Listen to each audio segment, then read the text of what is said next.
흑백 요리사라는 프로가 인기리 방영되고 있습니다. 내용은 총 100여 명의 요리사들이 나와서 요리 경연을 하는 겁니다. 80명은 흑수저입니다. 그런데 제아의 고수예요. 그리고 20명은 우리나라 최고의 요리 명장들입니다. 스타 셰프예요. 이 흑수저와 백수저, 금수저 대결인 거죠. 그런데 이 프로가 흥미진진한 이유는 서로 완벽한 실력 대결 하나로만 평가해 주기 때문에 그렇습니다. 어떤 커리어, 인맥, 소문 이것으로 평가하지 않아요.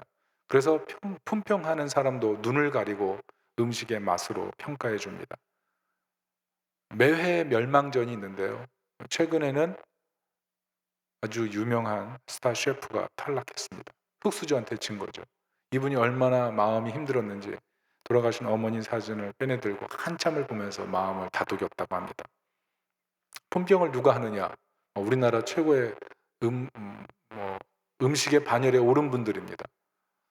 내노라 하는 백종원 셰프님, 그리고 또 한 분은 미슐랭 스타 셰프인 안성재님, 이렇게 두 분이 보여주는 거예요.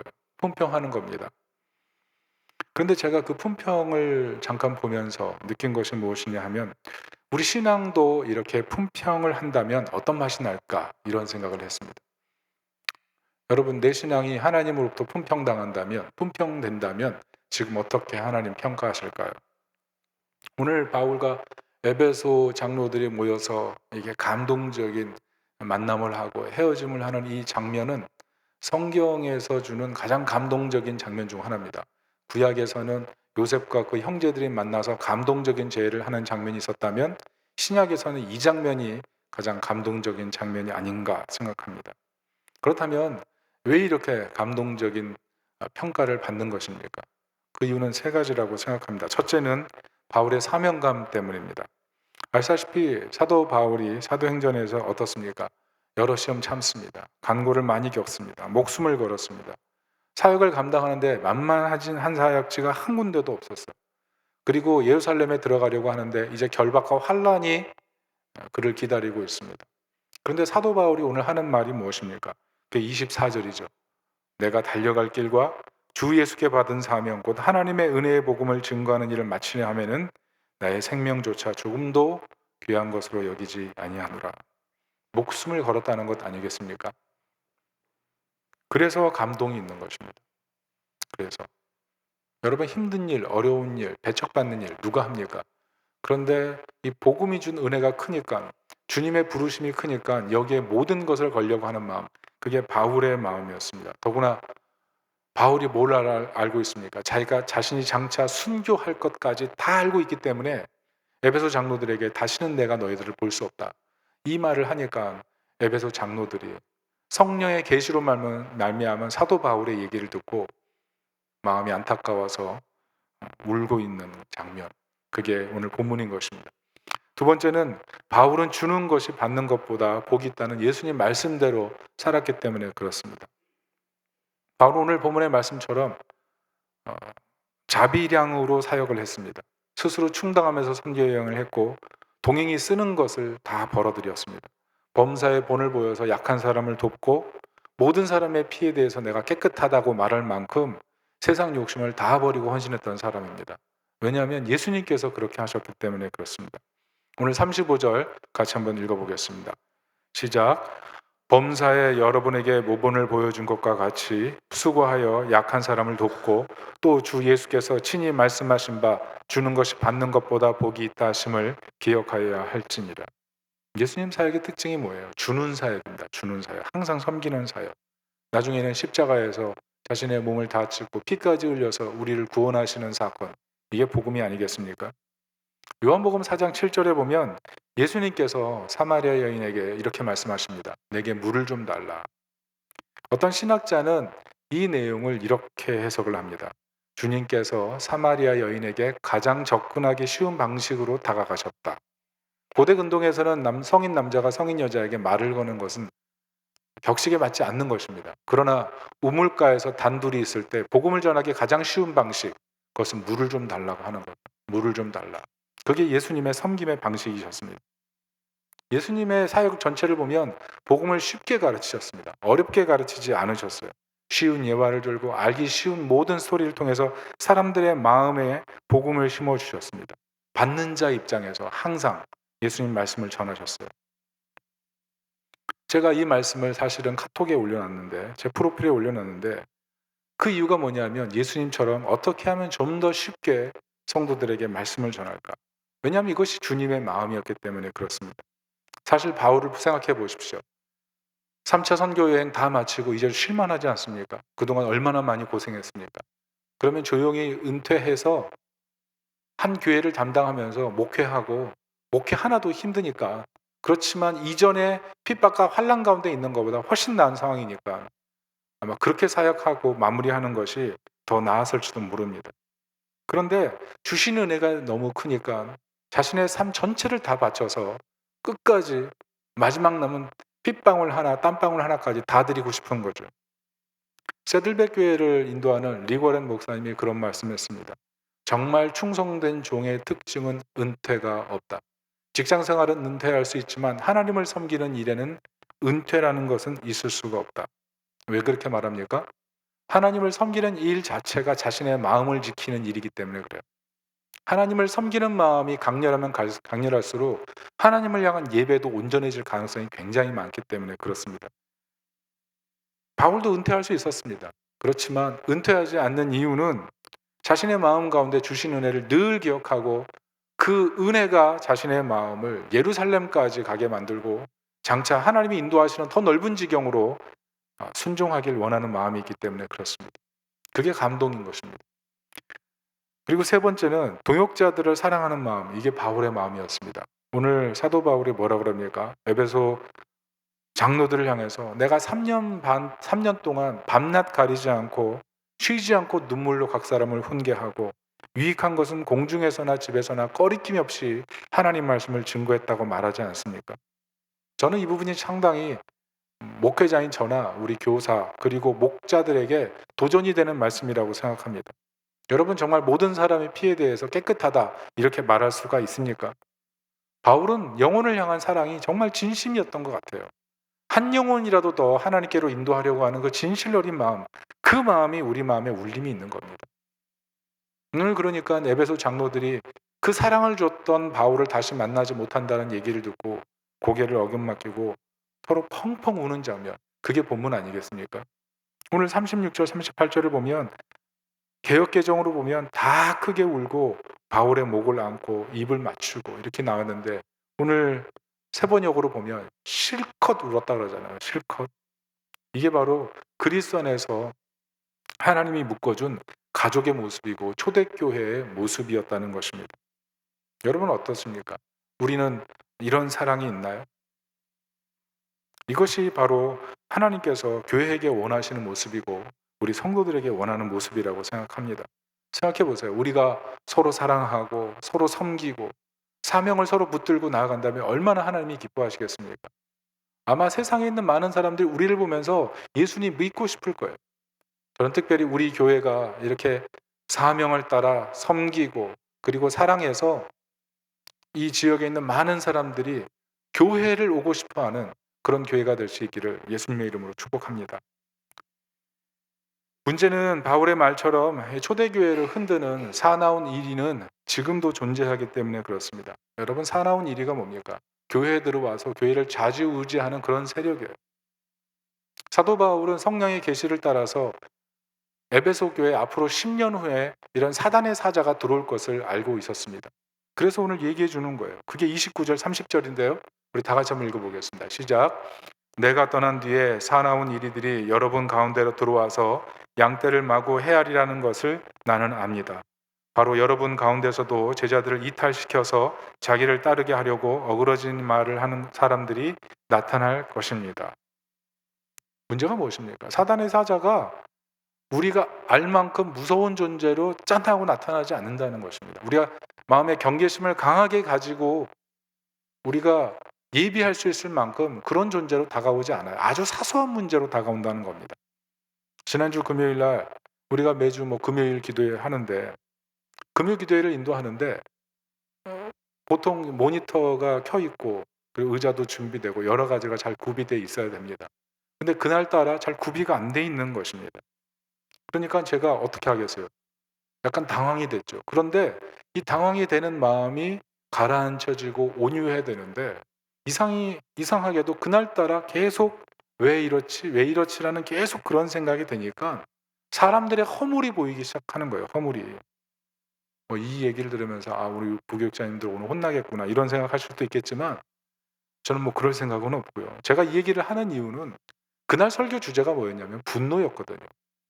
분노라는 주제를 가지고 설교를 하는데 사실은 저에게 적용돼야 되는 설교인데 설교를 하고 나서 제 마음속에 이 분노가 가라앉혀지지 않으니까 제가 얼마나 그 문제를 놓고 회개하고 그랬는지 모릅니다. 문제는 마지막까지 그 마음이 완전히 사그라들지 않았다는 거예요. 제가 그것을 보면서 생각한 게 교회를 흔드는 시험이 정말 큰 시험으로 우리에게 다가오기보다는 아주 작은 시험이 점점 커져서 눈덩이만큼 커지는구나 이런 생각이 들었고 또 하나는 우리 교회에서 제일 문제는 역시 나구나 이런 생각을 하게 됐어요. 나구나. 여러분 동의하시나요? 여러분 분노가 뭐예요? 결국 교만한 거예요. 교만한 거. 판단하는 거 아닙니까? 만약 제가 그 순간 화를 냈다고 생각해 보세요. 그러면 금요기도에 기도하러 온 성도들 무슨 죄가 있어요? 이유 없이 그 화를 들어야 될 거 아니에요. 상처받는 것 아닙니까? 그럼 잘못하는 거죠. 그리고 부교육자들을 생각해 보십시오. 지금까지 얼마나 헌신했습니까? 교회 옮기고 나서 고생이란 고생 다 했잖아요. 근데 만약 제가 시험을 준다면 제가 사단의 사자 되는 거 아니겠습니까? 제가 사단의 사자가 되는 거예요. 제가 어떤 분은 부교육자들에게 좀 더 오늘 무섭게 하시려나 보다 이런 생각을 할 수가 있지만 제가 워낙 부교육자들 때 어렵게 사역을 했기 때문에 저는 우리 부교육자들 힘들게 하는 일 별로 진짜 없습니다. 믿어주세요. 네, 진짜 그래요. 여러분 왜냐하면 우리 부교육자님들이요 하나님이 보내주신 선물이에요. 선물. 그래서 하나님의 종으로 신실하게 대우해야 돼요. 나이가 자신보다 적다고 하대하지 말고 저희 삼촌이 장로님이신데 제가 목사 되고 나서 저한테 한 번도 반말하신 적이 없습니다. 목사님 존중하게 말씀하시고 왜? 하나님의 종으로 부름받았기 때문에 귀하게 여겨주는 거죠. 하나님 말씀 전하니까. 그래서 사실은 우리 부교육자님들도 우리 성도님들과 저에게 똑같은 목양의 대상이에요. 제가 너무 분주해가지고 잘 못 들어본 것들이 많아서 미안한 것이 많은데 만약 생각해 보세요. 이 조그만 교회에서 분란이 생겨가지고 아웅다웅하면 누가 좋아하겠습니까? 마귀만 좋아하는 거 아니겠어요? 근데 사단의 사자가 아주 작은 시험으로 들어와서 사람들의 마음을 흔들어 놓고 사명도 떠나고 섬김도 떠나고 사랑도 하지 못하게 만들어 버린다는 것입니다. 특별히 이 교회가 어떤 교회입니까? 여러분 우리가 이 교회에 이렇게 들어왔는데 여러분 전력을 들어보면 이단이 들어와서 교회 쫙 반으로 쪼개가지고 힘들어서 우리가 결국 이 교회에 들어올 수 있는 그런 상황이 된 거 아닙니까? 그래서 제 마음속에 마음 깊은 곳에 있는 하나님 말씀이 뭐냐면 성령의 하나 되게 하신 것을 힘써 지키라. 여러분 이것이 저와 우리 모든 성도들의 마음, 성도님들의 마음이 되시기를 축복합니다. 왜 이 말씀을 하냐면 마귀가 뿔 달고 빨간 망토 입고 피 흘리고 막 눈 부라리고 갑자기 어두운 데서 확 나타나 가지고 무섭게 하고 이렇게 다가오는 것이 아니라 아주 사소한 문제로 다가온다는 것입니다. 그래서 마음을 무너뜨려 버리는 거예요. 고린도전서 2장 3절에 보면 사도 바울이 무엇이라고 합니까? 같이 한번 읽어볼게요. 시작. 내가 너희 가운데 거할 때 약하고 두려워하고 심히 떨었노라. 여러분 이게 정상입니다. 사실은.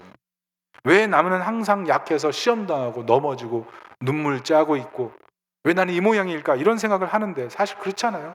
사도 바울도 낙심했어요. 이게 정상이에요. 살다 보면 사는 게 왜 이렇게 힘들지, 내 인생은 왜 지뢰밭이지, 나 앞으로 어떻게 살지, 막막한 마음들 다 있지 않습니까? 그런데 이게 사도 바울의 마음이었습니다. 이게 정상이에요. 정상. 그럼에도 불구하고 사도 바울이 주례박 같은 선교 사역지에서 어떻게 꼿꼿이 살아남아서 이렇게 에베소 장로들에게 은혜로운 고별 설교를 하고 오늘 이 자리에 와 있는 우리 마음에 감동을 주는 이유가 무엇입니까? 그것은 오늘 본문을 보면 딱 한 가지 원리를 끝까지 붙들고 갔기 때문에 그래요. 그 원리가 무엇이냐 하면 하나님 말씀을 붙드는 것입니다. 그게 32절인데요. 다 같이 한번 읽어보겠습니다. 시작. 나는 이제 하나님과 그의 은혜로운 말씀에 여러분을 맡깁니다. 하나님의 말씀은 여러분을 튼튼히 세울 수 있고 거룩하게 된 모든 사람들 가운데서 여러분으로 하여금 유업을 차지할 수 있습니다. 무슨 말이에요? 하나님의 능력, 하나님 말씀에 은혜가 있는 거예요. 그래서 사도 바울이 에베소 교회 장로들을 놔두고 예루살렘으로 오고 순교의 자리로 갈 수 있겠다는 거죠. 그 말씀 자체에 능력이 있다는 거예요.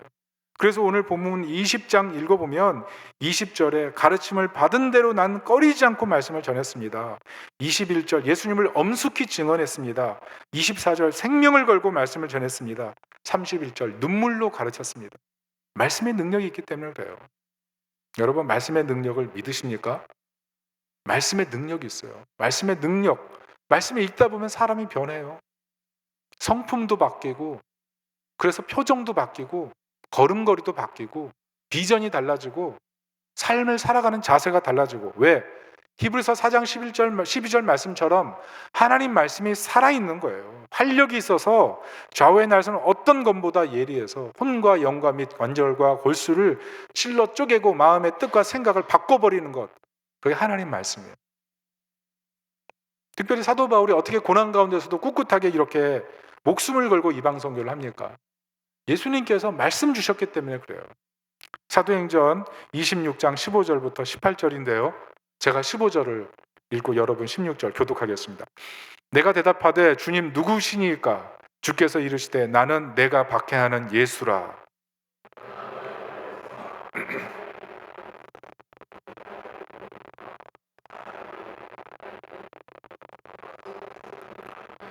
이스라엘과 이방인들에게서 내가 너를 구원하여 그들에게 보내어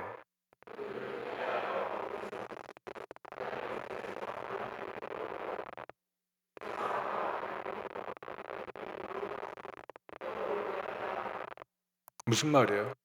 다메섹으로 걷는 과정 속에서 예수님께서 바울에게 나타나셔서 네가 나를 왜 핍박하느냐 직접 말씀하시고 내가 너를 이방 선교로 불렀다. 이방에 가서 이 복음을 전하라는 분명한 계시를 주셨기 때문에 사도 바울은 그때부터 흔들리지 않고 이 말씀을 지키면서 끝까지 헌신한 거예요. 사도행전을 읽어보십시오.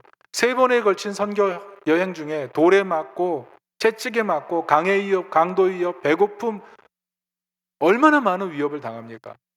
그리고 예루살렘에 들어가서는 거기서 수많은 사람들 앞에서 욕을 먹고 매를 맞고 그런데 찾아가는 곳마다 복음을 힘있게 증거하고 나중에는 아그리빠 왕 앞에서 어떻게 말씀 전합니까? 내가 이렇게 묶여있는 것 외에는 당신이 예수님 믿기를 원합니다. 당신이 나와 같이 되기를 원합니다. 이렇게 말씀 전하지 않습니까? 왜냐하면 이방의 선교로 부르심 받았기 때문에 하나님께서 비록 예루살렘에 투옥돼서 어려움을 겪고 있지만 여기에서 멈추지 않으실 하나님을 알고 있기 때문에 그래요. 그러니까 담대하게 로마에 가겠다고 가이사 앞에서 재판을 받겠다고 얘기하지 않습니까? 그래서 나중에 로마서 1장 15절 보면 로마로 진짜 들어가고 그리고 로마서 쓴 대로 로마로 들어가고 그리고 로마서 15장 28절에 보면 서바나까지 가잖아요. 여러분 서바나가 어디예요? 스페인이에요. 학자들은 바울이 로마에 가서 잠시 투옥됐다가 풀려난 다음에 서바나 스페인까지 가서 복음을 전하고 다시 로마로 들어와서 순교했다. 이렇게 해석을 하는 학자들이 요즘 대세인데요. 왜 그렇습니까? 사도 바울이 안 흔들렸던 게 아니에요. 약하고 두려워하고 심히 떨었어요. 그런데 그때마다 하나님 말씀을 붙들었기 때문에 그 마음이 흔들릴 때마다 그 흔들리는 마음에 타협하지 않고 말씀을 붙들고 갔던 거예요. 여러분 인생을 살다 보면 나 홀로라는 생각이 얼마나 많습니까? 내 인생 나 홀로 부모도 형제도 가족도 친척도 친구도 주변에 그렇게 사람들이 많아도 의지할 사람 없고 내 인생 그냥 홀로 걷는 것이구나 의지할 것이 없구나 이렇게 생각될 경우가 얼마나 많습니까? 그게 시험이에요. 그게 시험. 근데 모든 사람들이 그렇게 생각하고 인생을 살 때가 많아요. 그런데 우리가 잊지 말아야 될 것은 그때 하나님 말씀 붙드는 거예요. 이번에 로잔 대회에서 그렇게 얘기하더라고요. 어떤 분이 로잔 대회에 참여하고 나서 총평을 하나 썼는데 이 복음이라는 것은 복음의 모든 것을 가르치기 위해서는 온 세상의 온 교회가 이 온전한 온 복음을 갈등 앞에서도 흔들림 없이 전해야 된다고. 여러분, 진정한 그리스도인이 되는 게 뭡니까? 그냥 안락 의자에 앉아가지고 편안히 천국 가는 게 그리스도인입니까? 아니요. 그리스도인이 된다는 것은 conflict, 갈등, 이 갈등의 상황에서 흔들리지 않고 끝까지 가는 거예요. 온 교회가 온 복음을 위해서 온 세상을 향해 온 교회가 충성하는 것, 이게 바로 우리 그리스도인이 가야 될 길인 것입니다. 그래서 말씀을 가까이 하는 거예요. 우리 감정이 흔들릴 때가 얼마나 많아요. 어떤 목사님이 그랬대잖아요. 어머니, 아침에 일어났는데 저 교회 가기 싫습니다. 부교육자라면 그렇게 말할 수 있죠. 근데 어머니가 그랬대잖아요. 너 담임 목사잖니. 기분 나쁘니까 설교하기도 싫고 교회 가기도 싫고 사람들 보기도 싫고. 저도 사람이고 다 사람이잖아요. 기분 나쁘면 열심히 봉사하고 헌신하다가도 마음 팩토라질 수 있는 게 사람 아니에요? 감정이 있다고요. 감정이. 아무리 성령 충만해도 마음이 상하면 그냥 혼자 있고 싶고, 그게 사람이에요. 사람. 그런데 하나님 말씀을 읽다 보면 감정이 다스려지는 거예요. 감정이. 속으로 왜 나만 이 고생이야? 저 사람은 잘 놀고 있는데 왜 나만 혼자 고생이야? 이런 생각할 수 있죠. 신앙생활하면서 그래서 열심히 봉사하면서 시험 들 수 있어요. 그런데 그 감정을 말씀이 다스리는 거예요. 말씀이. 얼마나 위기가 많습니까? 위기가. 근데 그때마다 이정표 잘 보는 거예요. 여러분, 운전할 때 이정표가 왜 필요해요? 이정표를 보고 읽는 것으로 끝나는 게 아니라 그 이정표의 방향대로 계속 가다 보면 도착하는 거예요. 도착. 그래서 시험을 벗어나려고 노력해서 벗어나는 게 아니라 하나님 말씀을 읽고 그 말씀대로 따라가다 보면 시험은 이미 벗어나 있는 거예요. 그래서 말씀이 중요합니다. 그래서 독일 신학자인 보네퍼 같은 경우에 무슨 말을 했냐면, 성경을 파고들지 않는 삶은 내게 잃어버린 하루다, 이런 얘기를 했어요. 하나님 말씀을 가까이 하지 않고 그냥 지나가 버리면 그날은 잃어버린 날이다. 실제로 하루하루 잃어버린 날이 얼마나 많습니까? 감정 소비하고, 난 왜 이 모양이야 생각하고, 내가 의지할 거 하나도 없어라고 생각하고, 인생은 홀로 걷게 하라고 생각하고, 그런 마음 들 때마다 그냥 마음에 그 감정에 타협해버리고 이정표 바라보지 않고 나만 홀로 남았다는 엘리야의 마음처럼 고백하는 날이 얼마나 많나요? 그런데 그때 말씀을 읽으면 그날이 잃어버린 날이 아니라 내가 살아나는 날이 되는 줄로 믿습니다. 그래서 하나님 마음을 알기 위해서 계속 말씀 읽는 거예요. 여러분, 교회 사역자를 왜 세웁니까? 하나님 마음을 우리가 듣기 위해서, 말씀과 기도에 전무하면서 하나님 마음을 알고 그 하나님 마음을 전달하기 위해서 사역자가 세워지는 거예요. 그래서 교회에 직분자가 필요한 거예요. 집사님 세우고 권사님 세우고 장로님 세우고, 그게 필요한 거예요. 왜? 말씀과 기도에 전무해야 되니까. 하나님 마음 알려줘야 교회가 되니까. 하나님 마음을 모르는데 어떻게 교회가 성장합니까? 어떻게 교회가 세워집니까? 지금 우리 교회도 어떻게 보면 사역자들이 부가적인 일에 너무 많이 시간을 쏟기 때문에 본질에 집중하지 못하는 경향들이 있는데, 우리 교회도 행정간사 같은 분들을 뽑아줘야 돼요. 그래서 사역자들이 말씀에 전무하도록 도와줘야 돼요. 그래야 교회가 사는 것입니다.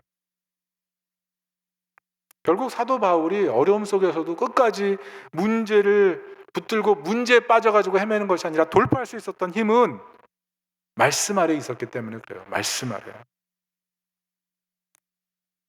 여러분, 말씀의 지배를 받아서 시험과 어려움을 통과하고 사단의 사자를 이기는 하나님 백성이 되시기를 예수님의 이름으로 축복합니다. 그렇다면 어떻게 말씀을 붙들고 살아야 되겠습니까? 어떻게 말씀과 함께 늘 그렇게 살아갈 수 있습니까? 오늘 제가 이 성경 본문을 읽으면서 이 말씀을 붙들고 어떻게 살 것인가를 생각했을 때 사도 바울이 했던 놀라운 방식을 발견하고 이 말씀을 전해야 되겠다는 생각이 들었습니다. 그게 13절인데요. 같이 한번 읽어보겠습니다. 시작. 우리는 배에 먼저 가서 배를 타고 앗소를 향하여 떠났다. 우리는 거기에서부터 바울을 배에 태울 작정이었다. 바울이 앗소까지 걸어가고자 했기 때문에 그렇게 정한 것이었다. 여러분, 이게 무슨 뜻이냐면, 바울의 이동 경로는 원래는 드로아에서 밀레도까지 가는 일정이었습니다. 그런데 이상하게 바울이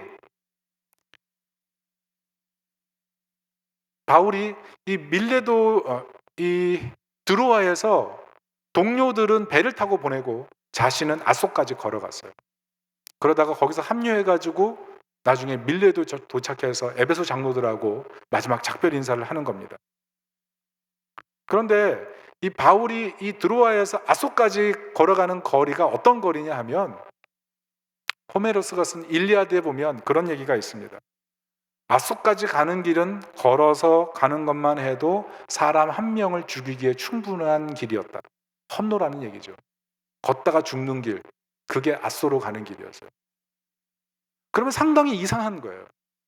사도 바울이 왜 편하게 배를 타고 이동해서 에베소 장로를 만나야지 왜 고생스럽게 일부러 의도적으로 험난한 길을 선택했는가? 그건 궁금한 점 아니겠습니까? 생각해 보세요. 사도 바울이 지금까지 얼마나 험난한 선교 여행을 했어요. 그리고 예루살렘에서도 핍박과 환난이 기다리고 있는데 편하게 가는 게 낫잖아요. 근데 그렇게 하지 않고 험로를 선택하더라는 겁니다.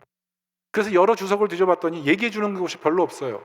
그래서 딱 한 군데를 찾았는데 매튜엘리 주석에 이렇게 얘기합니다. 세 가지 이유를 제시하는데, 첫째는 아소로 가는 길까지 선교하길 원했다, 이런 내용이었어요. 여러분, 아소가 어디냐면 아리스토텔레스의 본거지입니다. 아리스토텔레스 아시죠? 플라톤의 제자고 알렉산더 대왕의 스승이었던 아리스토텔레스. 그가 아소에서 결혼하고 아소에서 근거지를 이루고 아소에서 철학을 완성했어요. 그러니까 그 길로 걸어가면서 사도 바울은 그 경로를 따라가면서 이 헬라 철학과 씨름했다, 뭐 이런 내용이라고 살펴볼 수가 있습니다. 그런데 이것보다는 저는 두 번째 의견이 더 마음에 와닿는데요. 그것이 무엇이냐면, 하나님과 교제하기 위해서 홀로 하나님과 독대하는 시간을 32km의 시간을 걸으면서 하나님과 독대하는 시간을 가졌다는 거죠. 앞으로 예루살렘에서, 앞으로 자기가 가야 될 로마에서, 그리고 서바나의 일정을 생각하면서 어떻게 해야 됩니까? 하나님, 이제 나 진짜 홀로입니다. 이제 나 진짜 홀로입니다. 하나님, 나 어떻게 됩니까? 32km의 시간을 장장 그 험로를 걸으면서 그 고민을 하고 하나님을 의탁했다는 거죠. 그래서 매튜엘리는 이 상황에 대해서 세 번째 해석이 뭐냐면, 사도 바울이 앞서 당할 고난에 대해서 지금 먼저 자발적 고난을 통해서 고난을 예비했다, 이렇게 해석을 합니다. 저는 이 매튜엘리의 주석이 너무나 마음에 와닿습니다. 무슨 말이에요? 32km의 험로의 여정을 그냥 일부러 간 것이 아니고, 산책하려고 간 것이 아니고 의도적이에요. 의도적. 이 고난에 들어가기 전에 하나님과 깊이 동행하려고 하는 그 마음. 여러분, 알고 가는 게 힘들어요? 모르고 가는 게 힘들어요? 알고 가는 게 힘들어요. 알고 가는 게. 여러분, 병원에서 의사 선생님이 언제 수술합시다 딱 날짜 사인하잖아요? 그러면 사인할 때 약간 떨리고요, 수술 때 올라갈 때 바들바들 떨려요. 왜? 날이 정해졌고 시간이 다가오고 메스가 내 몸에 들어올 거 아니까 바들바들 떨려요. 바들바들. 알고 가는 길이 힘든 거예요. 그래서 출애굽기에 보면 이스라엘 백성들이 광야에 갔을 때 힘든 거예요. 왜? 광야 다 아니까. 광야가 어떤 데인지 아니까. 왜 광야로 불러냈느냐고 계속 불평하는 거죠. 사도 바울이 인생이 광야 길인 거예요. 광야 길. 홀로 걷는 길 같은 거예요. 근데 그 길 속에서 불평하지 않고 끝까지 인내하고 그 길을 갈 수 있었던 이유는 이 32km의 아소에 가는 길, 아소로 걸어가는 길에서 걸으면서 말씀을 생각하고 걸으면서 기도하고 걸으면서 마음을 정리한 거예요. 마음을. 앞으로 힘들 거, 외로울 거, 지칠 거, 낙심할 거, 고통당할 거 다 머릿속으로 생각하고 마음으로 정리하면서 그 32km의 험로, 걸어가면 죽을 수도 있는 그 험로를 걸으면서 예수님이 골고다 올라가신 그 길 따라가려고 하는 마음이 바울의 마음이었다는 거예요. 여러분, 우리가 여기서 발견해야 될 것이 무엇입니까? 여러분, 인생은요, 불확실성이 더 많아요. 확실한 게 없어요. 확실한 게. 사업을 해보십시오. 개업을 하면 확실성이 많습니까? 불확실성이 많습니까? 불확실성이 많아요. 불확실성이. 고3이 왜 힘들어요? 불확실성이 많으니까. 대학생 4학년들이 왜 힘들어요? 앞으로 어디에 가야 될지 모르니까. 불확실성이 많으니까. 50대, 60대 되면 그런 불확실성이 없습니까? 내 자녀 어떻게 될까? 불확실성. 그게 우리를 힘들게 하는 거 아니에요? 그런데 그때 분주하게 이것저것 준비하느라고 너무 시간 쏟지 말고, 물론 준비해야 되지만 하나님과 독대하는 그 시간, 그게 정말 우리 영혼을 살리는 은혜의 시간이 되는 줄로 믿습니다. 여러분, 신앙은요 진공 상태에서 만들어지는 게 아니에요. 안락의자에서 누워가지고 끝나는 게 아니라 매번 단련의 시간이 있는 거예요. 그 시간을 통해서 비 맞고 눈 맞고 폭풍 속에서 거기서 성장하는 거예요. 여러분, 근데 복음이 무엇이냐 하면 예수님께서 우리와 함께 걷기 위해서 세상에 들어오셨다는 거예요. 우리와 함께 걷기 위해서 죽으셨고 부활하셨다는 거예요. 예수님 보십시오. 이 지상에 오셔서 계속 하셨던 것은요, 걸으셨어요. 성령과 함께, 제자들과 함께, 민중들과 함께, 자기를 따르는 제자들과 함께 계속 걸으셨어요. 골고다 십자가 올라갈 때도 계속 걸으셔야 됐고, 부활 후에 엠마오 제자들 찾아오실 때도 걸어서 찾아오셨고, 갈릴리 배신한 제자들 찾아가셨을 때도 걸어가셨고, 그리고 그 제자들 마음을 돌이킬 때도 같이 걸으셨고, 크리스토퍼 라이트라는 신학자는 베드로가 예수님 앞에서 너무 마음이 위축돼 있을 때 베드로에게 예수님 3번 말씀하시잖아요. 내가 나를 사랑하느냐, 내가 나를 정말 사랑하느냐, 내가 나를 사랑하느냐. 이 3번 물으실 때 그냥 베드로 앉혀놓고 사람들 앞에서 너 정말 나 사랑하니, 이렇게 말씀하신 것이 아니라 걸어가면서 많은 제자들과 같이 대열을 이루며 걸어가면서 베드로에게 친근히 다가오셔서 그렇게 말씀하셨다는 거예요. 그래서 주변의 사람들도 그것을 들을 수 있었지만 베드로를 인격적으로 상처 주지 않으면서, 그러나 그 마음을 돌이키기 위해서 같이 걸음을 맞추면서, 그 마음에 맞추면서 베드로를 위로하고 돌이키셨다는 거예요. 그게 주님의 마음이에요. 그래서 나중에 코바디스라는 영화를 보면 어떻습니까? 베드로가 로마의 핍박을 피해서 도망가려고 할 때 다시 예수님 나타나셔서 그렇게 말씀하시죠. 내가 버린 로마로 내가 다시 들어가 거기서 죽겠다. 무슨 말이에요? 네가 가야 될 자리는 여기가 로마밖에 아니라 로마 아니다는 얘기를 하는 거죠. 그런데 베드로가 어떻게 해요? 무서웠습니까? 두려웠습니까? 아니요. 내가 주님과 함께 끝까지 가겠습니다. 내 인생에 찾아오셔서 나와 걸으셨던 주님, 내가 비록 그 자리에서 순교할지라도 주님은 나와 함께 계시니 내가 두려움이 없습니다. 코어바 데스토미네, 주여 어디로 가십니까? 내가 주님 가시는 길이라면 목숨을 걸고라도 끝까지 그 길 가겠습니다. 왜? 주님이 하나님의 아들이심 믿고 자신의 삶을 위해 죽으신 하나님의 독생자이심을 믿었기 때문에 그 선택이 가능한 것 아닙니까? 여러분, 예수님께서 그냥 세상에 짠하고 오신 게 아니라 우리의 삶에 아픔을 공유하시고 같이 그 아픔을 나누면서 걷기 위해 세상에 오신 거예요. 제가 설교를 준비하면서 곰곰이 생각해 보니까 우리 인생은 매 순간 걷더라고요. 매 순간 걷는 연속이더라고요. 교회 올 때도 걸어야 되고, 뭐 물건 준비할 때도, 옷 입을 때도 걸어야 되고, 움직이는 것이 아니라 계속 걸으면서 모든 걸 하더라고요. 그래서 영성이 뭐냐 하면 걸어가는 중에 누구와 함께 하느냐, 누구와 함께 하느냐. 우리 영성은요, 허공 속에서 만들어지는 것이 아니라 걷는 순간 이루어지는 거예요. 걷는 순간. 누구와 함께 걷느냐, 누구와 함께. 그래서 걸을 때마다 기도해야 돼요. 걸을 때마다. CCC에서, 선교단체 CCC에서 가르치는 것처럼 죄는 내뱉고 성령은 들이마시라고. 왜? 예수님께서 제자들에게 부활하셔서 성령을 받으라 숨을 내쉬며 말씀하셨잖아요. 성령, 루아우, 영이잖아요. 그 영을 들이마시라는 거죠. 걸으면서 성령님 내게 임하소서. 나는 내 힘으로는 이 외로움의 길 갈 수 없습니다. 나 홀로는 이 인생길 버틸 수 없습니다. 성령님 도와주세요. 여러분, 우리 인생을 살면서 사나운 일이가 있지 않습니까? 나를 힘들게 하는 그 사나운 일이가 우리 마음속 깊은 곳까지 뒤흔들어 놓을 때가 있잖아요. 가정도, 직장도, 자녀도, 내 마음 한구석을 완전히 시커먼 어둠 속에 끌고 가는 그 사나운 일이가 있지 않습니까? 여러분, 그때 무엇 하세요? 그때 어떻게 감당하십니까? 여러분, 오늘 사도 바울이 아소로 가는 길에 성령과 동행하며 걸어가는 것처럼 여러분, 그런 길을 여러분 원하십니까? 여러분, 성령을 믿으십니까? 성령을 의지하기를 원하십니까? 성령께서 인생에 홀로 가는 길 같이 하시면서 이길 능력을 주신다고 믿으십니까? 여러분, 성령의 능력을 믿으십시오. 그러면 그게 신앙의 돌파구고 우리 신앙이 부흥의 첩경인 거예요.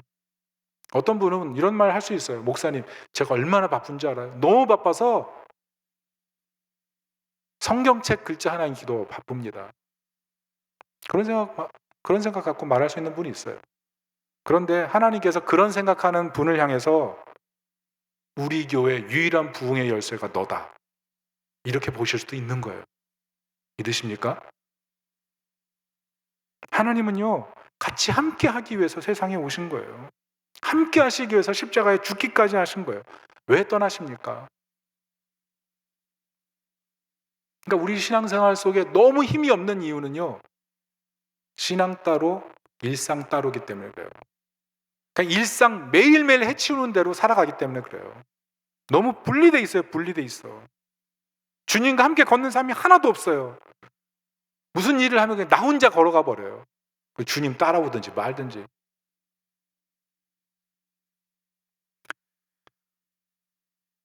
영화 비긴 어게인이란 영화를 최근에 봤습니다. 저는 이게 개봉 영화인 줄 알았더니 2014년에 했던 영화더라고요. 큰아이가 보자고 해서 갔어요. 밤 11시 반에. 오랜만에 같이 보자. 온 가족 데려갔어요. 그랬더니 큰아들은 자고, 보러 가자 그랬던 큰아들은 자고, 저는 봤어요. 근데 영화 괜찮더라고요. 재개봉할 만하다, 뭐 이런 생각 들었는데, 남자 주인공이 하는 일이 있어요. 하는 일이 뭐냐면 차를 탈 때 항상 백밀러를 봐요.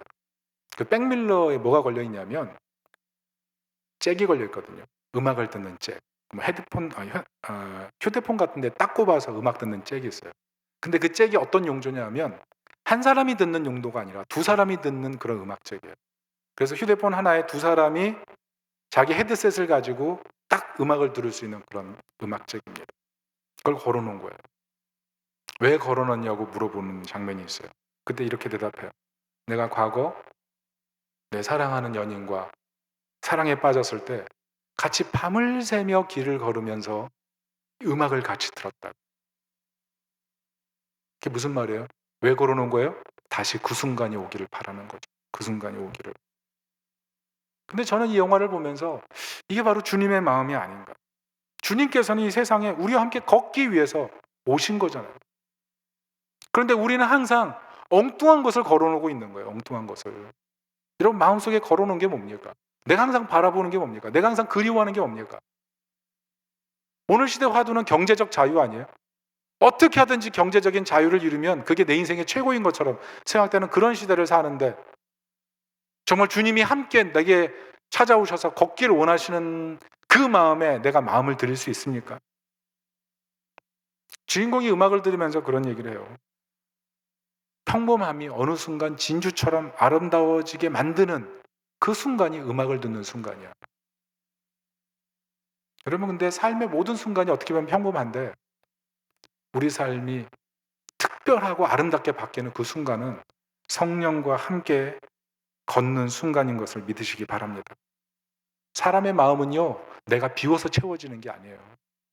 내 마음 비워야지, 욕심 비워야지, 생각 비워야지. 그게 아니고 성령님이 함께 하시면 풍성하게 채워져서 걱정, 근심, 염려에서 벗어나는 줄로 믿습니다. 그래서 성령을 구해야 돼요. 성령님 내게 오셔서 충만하게 하옵소서.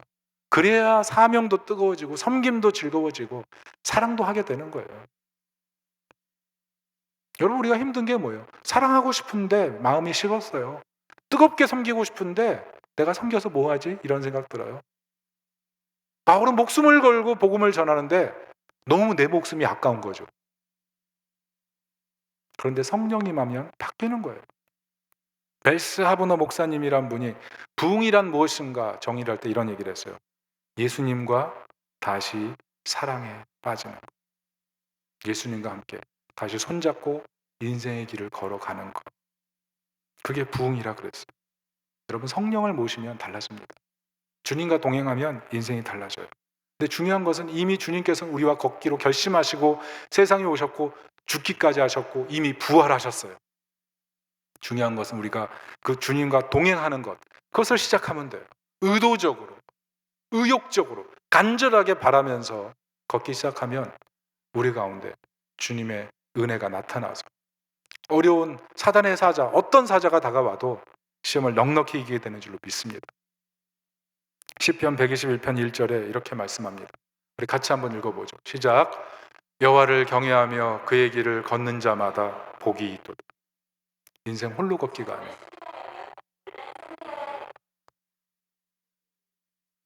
인생은 홀로 걷기가 아니에요. 만약 홀로 걷기로 만약 우리를 창조하셨다면 우리 인생 너무 괴로웠을 거예요. 그런데 하나님께서 세상을 창조하실 때 인간을 창조하시고 짝을 주셨어요. 공동체로 존재하게 하셨어요. 삼위 하나님도 성부, 성자, 성령 공동체로 존재하세요. 내가 홀로 있다? 말도 되지 않아요. 예수님께서 홀로 거하지 않기 위해서 십자가에서 죽으시고 이미 우리와 함께 하세요. 그게 예수님 사랑이에요. 그렇다면 그의 길을 그와 함께 걷는 자 복이 있는 줄로 믿습니다. 이 복을 놓치지 않기를 축복합니다. 말씀의 결론을 맺겠습니다. 내 신앙을 하나님이 품평하신다면 하나님이 뭐라고 하시겠습니까? 사명이 있으십니까? 사랑하고 계세요? 섬기고 있으세요? 경제적 자유 때문에 아무것도 못하고 있지는 않으세요? 한 영혼을 찾아 목숨을 거는 사도 바울의 이 모습을 보면서 우리에게 어떤 도전이 되십니까? 분명히 이 자리에 평범하게 앉아 계시지만 사단의 사자가 있는 분들이 있으실 거예요. 홀로라고 생각하지 마세요. 홀로라고 생각하는 그 순간 타협하는 거예요. 하나님 말씀을 붙드십시오. 그리고 사도 바울이 앗소까지 성령과 동행하면서 그 험난한 길 속에서 주님과 끝까지 함께하려고 하는 그 마음을 붙들고 예루살렘으로 돌아가는 것처럼 우리 인생 여러 어려움이 있어도 주님과 함께 걷는 이 영광스러움을 늘 선택하는 하나님 백성이 되시기를 예수님의 이름으로 축원합니다. 아멘.